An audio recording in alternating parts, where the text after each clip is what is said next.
ଜଗତପୁରଠାରେ ଠାକୁର କେଶବ ଚନ୍ଦ୍ରଙ୍କ ଦ୍ୱାରା ପ୍ରତିଷ୍ଠିତ ବିଶ୍ୱ ଭ୍ରାତୃତ୍ୱ ଦିବାତ୍ମା ପରିଷଦ ଅଚ୍ୟୁତ ଗୁପ୍ତ ବ୍ରହ୍ମସଂଘ କ୍ଷିତିଜ୍ୟୋତି ଆଶ୍ରମ ମହାଙ୍ଗାଙ୍କ ଆନୁକୂଲ୍ୟରେ ଜଗତପୁର କେନ୍ଦ୍ର ସଂଗଠନ ଅନ୍ତର୍ଗତ ଚରମକ୍ଷେତ୍ର ଶ୍ରୀ କେଶବ ଭବନ ପରିସରରେ ମହାପ୍ରଭୁ ଶ୍ରୀ ଜଗନ୍ନାଥଙ୍କ ନୂତନ ମନ୍ଦିର ଓ ନୂତନ ବିଗ୍ରହ ସ୍ଥାପନ ଉତ୍ସବ ଉଦ୍ଯାପିତ ହୋଇଯାଇଛି।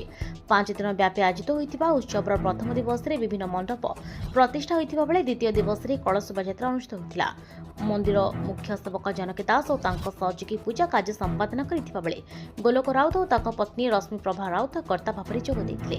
ଏଥିସହିତ ପ୍ରତିଦିନ ସନ୍ଧ୍ୟାରେ ସତ୍ସଙ୍ଗ ପ୍ରବଚନ ସହ ଅଖଣ୍ଡ ନାମଯଜ୍ଞ କାର୍ଯ୍ୟକ୍ରମର ବିଶେଷ ଆୟୋଜନ କରାଯାଇଥିଲା।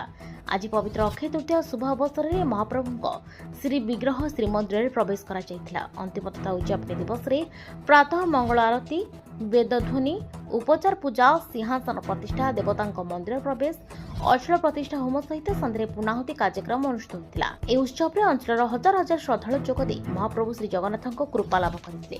କଟକରୁ ସୁରେନ୍ଦ୍ର ଜେନାଙ୍କ ରିପୋର୍ଟ, ପଲିଟିକାଲ ଘଟି ଓଡ଼ିଶା।